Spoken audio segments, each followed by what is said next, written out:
Hello everyone, Lily here, and in this video I'll show you how to fix TikTok messages that aren't working or sending. So TikTok restricted DMs based on a minimum age requirement. If you want to message on TikTok, you must be 16 years old or older. As a result, if you signed up for TikTok and stated that you were under the age of 16, you will be unable to use the TikTok message feature. But, quite often, users sign up and just blindly type in their age and just don't fill in their actual age, and you might even have typed in 14 when you are currently over 18. If this is the situation, you could always request TikTok to tweak your age. I'll show you how to do it right now. So without any further ado, let's get started right away. First of all, press the profile icon at the bottom right here, then the three lines at the top of the screen, and then select Settings and Privacy. Then just scroll down until you see Report a Problem under Support.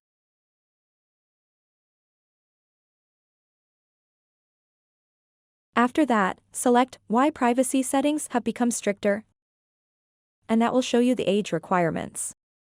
And then press No and select Need More Help? This is where you can type in a message to the TikTok support team, like, "Hey, I made the mistake of putting in that I was 14, but I'm actually over 18. And also tell them that you are willing to offer a copy of your government ID, driver's license, or anything really to be able to verify that you're of a particular age, but only upload it if they request it. After that, they should be able to change your age. And then if you go back and scroll up and select Privacy,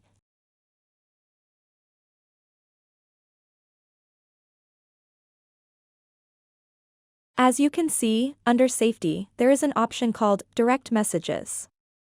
Select that and it says, Who can send you direct messages? So I have it set to everyone, but if that person has it set to friends or no one, they've selected not to let anybody send them direct messages, or maybe only friends will be able to send them messages on TikTok. Well, if this is the scenario, there really is nothing you could do. You can attempt to engage with them through commenting on their videos, but if they've selected to set their direct messages to no one, for example, no one will be able to send them messages. And those are the methods to get around or find out why you may not have been able to send a message to one user in general, or to anyone at all. All in all, we hope this helps. Please let us know if you have any questions in the comments section below, and don't forget to subscribe.